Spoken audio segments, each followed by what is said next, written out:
Keppel DC strikes again. Why did I wanted to highlight this lesson was because previously I had some ideas, but I didn't really know how to express them until I saw this news by Keppel DC that they have done on 27th December. So down here I'm just going to put one quick picture.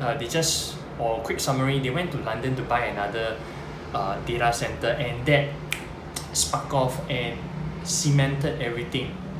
So why do I want to highlight this point is because at the end of this video, I'm just going to share across this concept called the return on borrowings, which I feel is very important to understand such that we can assess the capabilities of our REIT managers.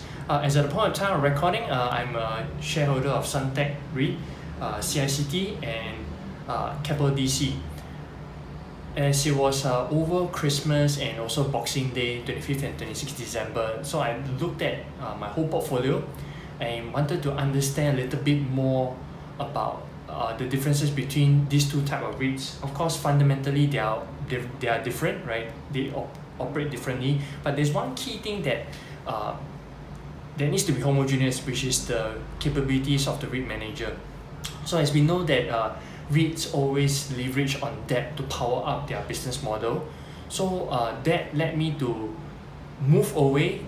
I won't say move away, but then look at another parameter called the returns on borrowings. All parameters make sense to each individual investor as long as you understand what you're doing.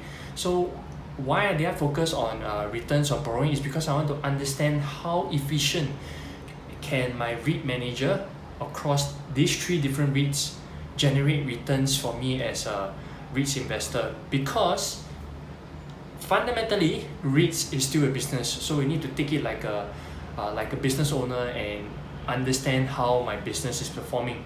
What I've done is that down here, let me see if I can give the picture right. I think I ever did one picture where it was comparing across the returns of borrowing across the three REITs.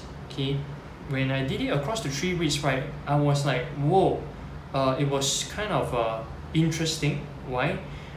Because for Suntec, CICT and Keppel DC, right, because maybe of the nature that they are doing different types of REITs, but Keppel DC was able to do a returns on 16% returns over the borrowing. Down here for the definition of my returns is net property revenue, right, or rental revenue less of the property operating expenses. Then we get the net income plus whatever additional dividends they may get from joint ventures. And I did my own calculations. Suntec was at 5, CICT was at 7. Would you want to guess what Keppel DC was?